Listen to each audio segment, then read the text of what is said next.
So guys, hello. Nandito kami ngayon sa Sibale dahil si Laika ay may hosting. Yeah. Hosting opportunity.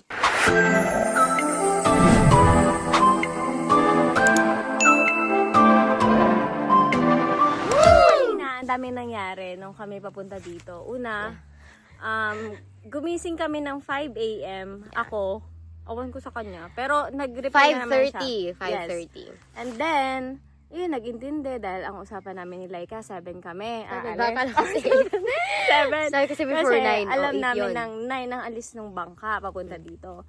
And then, sobrang tagal niya mag-reply. Kasi may dahilan ako dyan.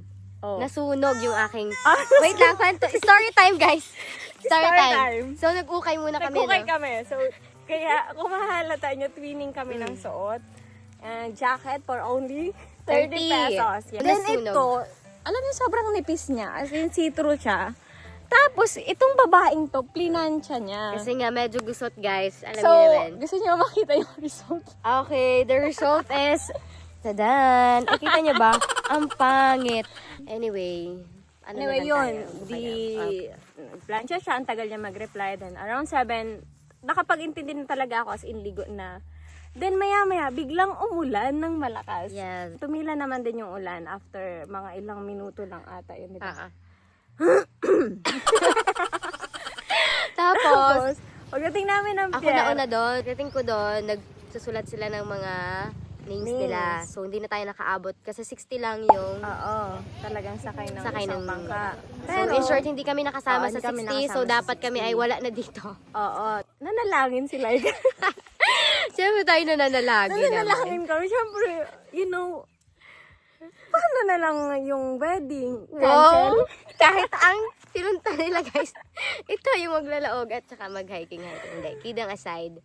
Oo, yung opportunity. Oo. Oo, yung nag-yes ka dun sa Oo. opportunity na yun. Ang nangyari, puno na, as in, nandun na lahat ng pasahero nakaupo na. Yeah. Tuloy ko, dali, magbakaawa ka na at baka naman tayo Payagan, pasigilin kahit oo. doon na lang kamo sa bubong nung Oo. bangka. Pwede na tayo or Oo. sumabit kung saan. Or sa katig na lang.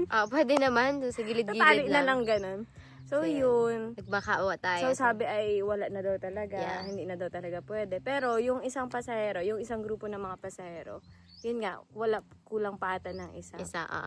So, parang pinag-desisyon sila kung bababa na ba sila ng bangka or kung anong mangyayari. Nag-decide na silang lahat na bumaba. So, 7 sila guys. 7 sila. So, sobrang space pa yung binigay sa amin ni Lord. And Yes, answered amen. prayer talaga yun. As in, At saka ang magaling din sa ginawa ng Lord, hindi muna tayo niya pinaabot dun sa listahan. oo. Para talagang siguro para makita natin na the Lord can still work Oo. sa iba't ibang situation. Pera ba yan?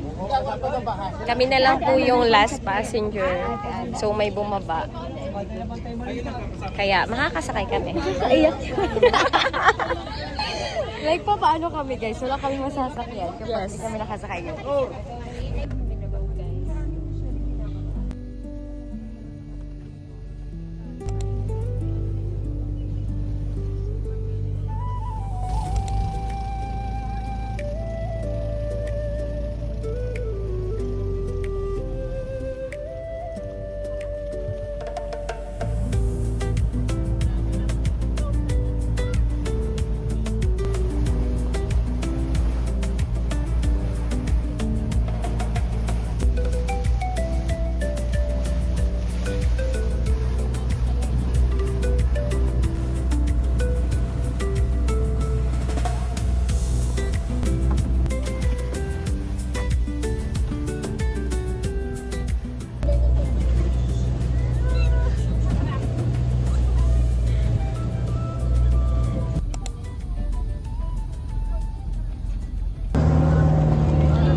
So guys, nandito na po kami sa Sibale. Aray ko. Yes. Tapos nalaglag no? Halos mag-1 PM na nang makababa kami ng bangka. Pagod pero in-game pa rin ang lahat sa mangyayari.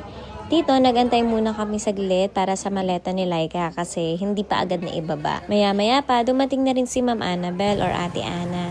Siya yung wedding coordinator na kumuha kay Laika para mag-host. Siya rin yung nag-asikaso sa amin, kaya mas naging maayos yung flow ng araw. Guys.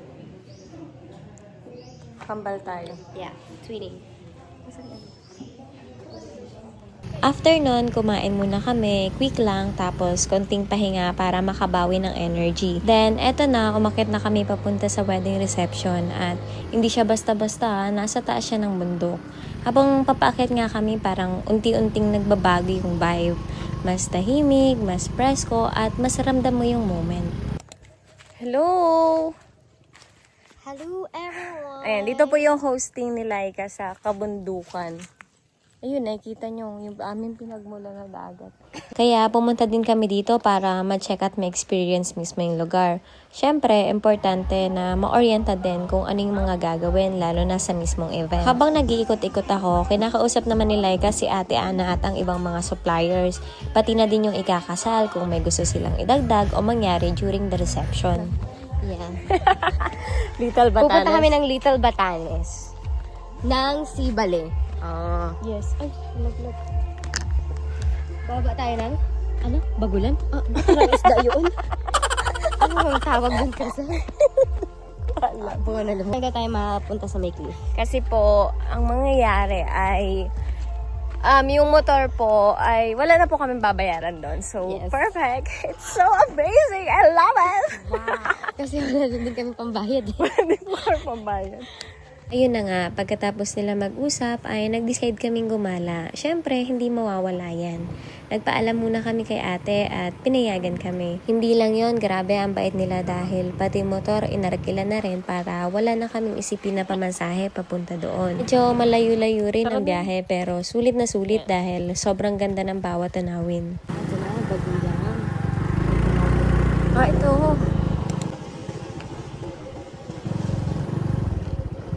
Ay, wow.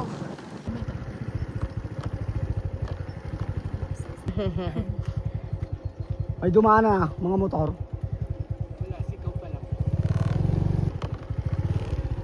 Saan ang daan? Baka ito. Ano bang naisipan natin, Laika? Ano ba naman to? Sabi ni Kuya, ano nagawa ng mga yun? Hello guys, sobrang init. Ayun yung inakyat namin, hindi nyo pala makita. Pero, ano pa lang oras? 4:30 pa lang. Ang sabi ni Kuya, mga hapon pa daw madaming tao dito. Mga around siguro 6, ganon. Yung palubog ng araw. Pero ang araw, nasa tuktok pa. Tapat pa namin yung araw. Ay, grabe. Gusto niyo ba makita yung inakyat namin? Ayan, yan yung inakyat namin. Hindi lang halata na matarik. Tapos si Kuya naghatid sa amin. Kahintayan sa amin. Ayun siya. Oh, thanks kay Kuya. Hindi ko alam pangalan, hindi pala namin natatanong. Anyways, ayan yung view namin. Akyat pa kami doon pero parang maya-maya dahil sobrang init niya. Buti na lang may dala kaming water. Binigay ni Ate Ana kanina. Sobrang helpful niya. Helpful? Helpful. Anong masasabi mo sa ating adventure? Wag lang ako mawala ng boses bukas. Dahil ikaw naman ang apag-host ko. Pero siguro naman, okay. So ano kayong meron doon sa taas na yun? Bigyan natin.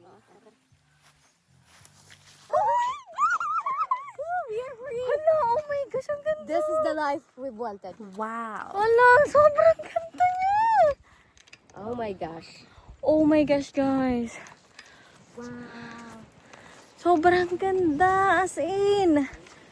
OA na kung OA, pero talaga, sobrang ganda talaga, be. Wait, nahingal ako. Oh my goodness. OA na kung OA talaga. Makikita mo din sa mga Oh my gosh.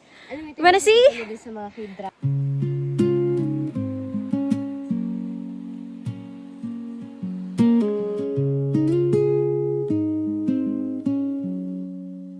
Woke up with the sun on my skin, golden light slowly pouring in.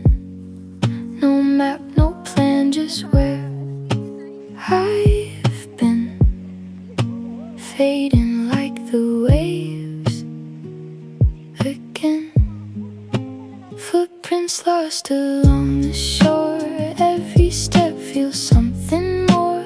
Wind is whispering soft and low, things I didn't used to know. I was running from the noise inside, now I'm learning how to let it die. In the quiet I feel whole, like the sky has found my soul.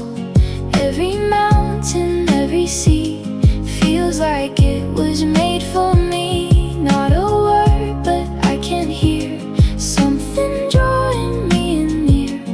In the stillness I arrive, where the silence feels alive.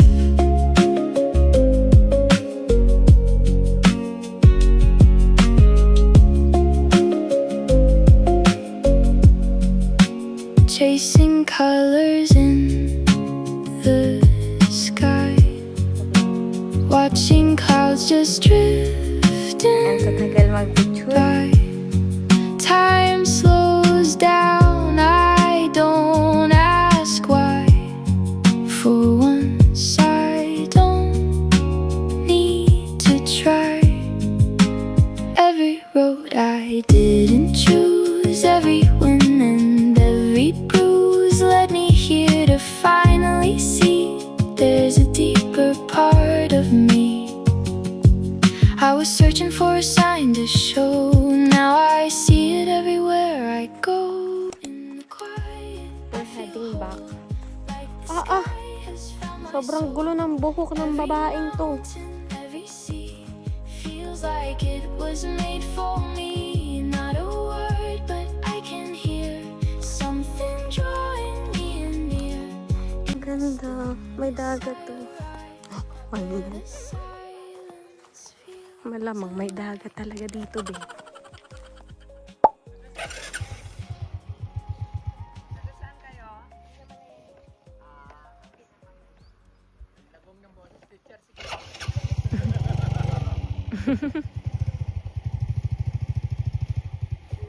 Ano lang, pause na lang. Good morning, everybody. So, update. May sakit si Laika. Ako na ang mag-host. Joke lang. Sama ko kayo. Bibili kami ng pagkain. It's day 2 at mahaba-haba pa ang oras namin para mag-prepare dahil 10 a.m. pa naman ang start ng wedding ceremony. Kaya ayun, bumili muna kami ng aming umagahan.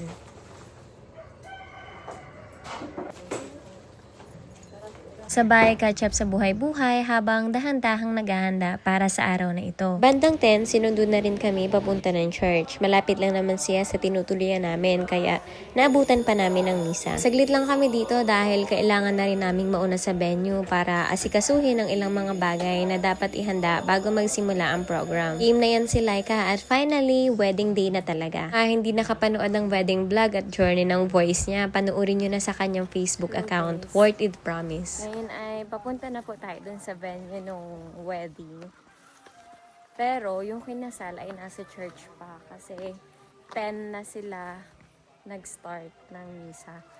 So, umuna na po tayo dahil para makapag-prepare si Laika at makapag-practice na din daw siya ng konti. Anyway, nandun si Laika. Punta na tayo. Welcome to Canada Farm.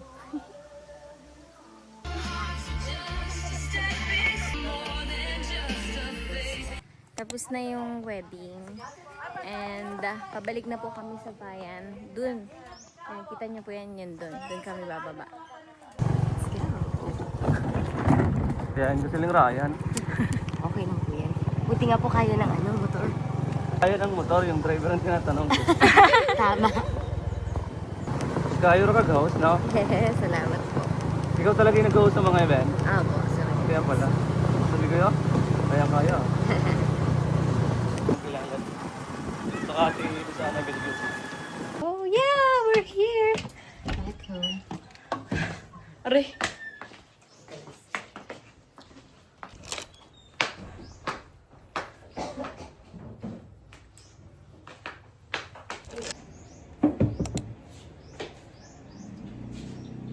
So ngayon ay labas lang tayo, mamasyal dahil bukas ay pauwi na tayo. And lakad kami dito. Papunta ng tabing dagat. Gusto niyo bang sumama? Tara. Tara. Hapon na at maglalakad-lakad sana kami papuntang Seawall. Simple plan lang sana hanggang sa nadaanan kami ni Ate Ana at biglang naging guided tour. Inikot namin ang Concepcion National High School. Yes, literal na ikot talaga. Tapos napadpad din kami sa Concepcion Central Elementary School kung saan nagtuturo si ate. At sa taas nito ay may kita ang Sibali Academy of Immaculate Conception. Dinaanan din namin ang miltihan, ang market, playground bago tuluyang makarating sa Seawall. Pagdating namin dito ay dito na din kami nagstay. Nagpaiwan na din kami kay Ate Ana para makapag-picture-picture. After that, naglakad kami pabalik sa tindahan para bumili ng souvenirs. Syempre, hindi pwedeng umuwi ng walang pasalubong. Tapos, balik ulit dito for more pictures. Ulit-ulit pero worth it.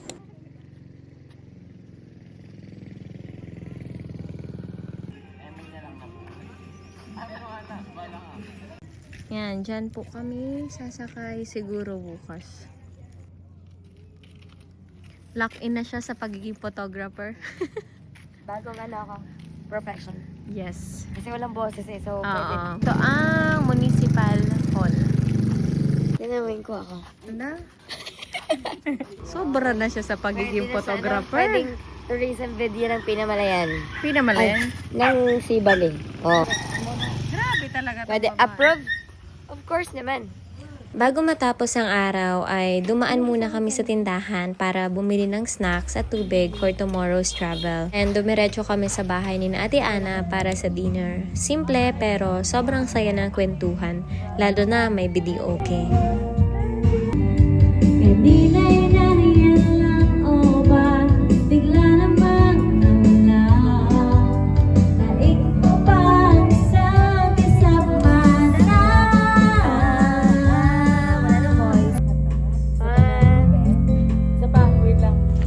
Hello everyone. So time check 3:18 and papunta na po tayo ngayon ng port para magtingin ng sasakyan nating bangka papuntang Pinamalayan. Yan. Sobrang dilim pa. Oh my gosh. Feel ko namin pasahero.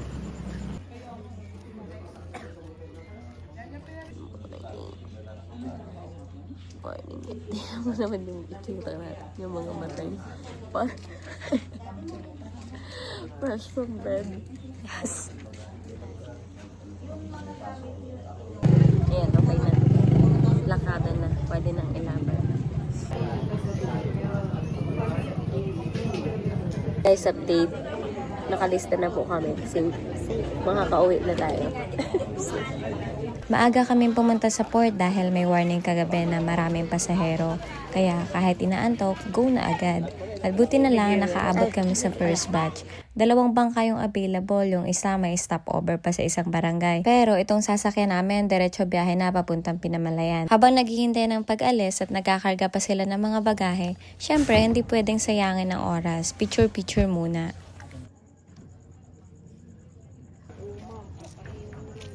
Maya-maya ay nagsimula na rin silang magtawag ng pasahero. Eto na, boarding time na. Laika, Crisel. Present. Thank you Sibale sa masayang experience. Anyway, hanggang dito na lang. Salamat sa inyong panonood. Hanggang sa muli. Bye!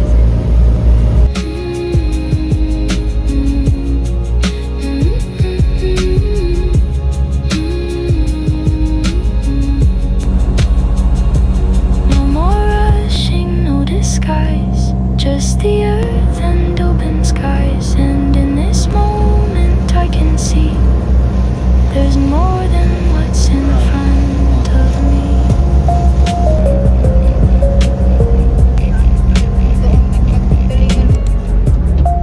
Okay na! Bye!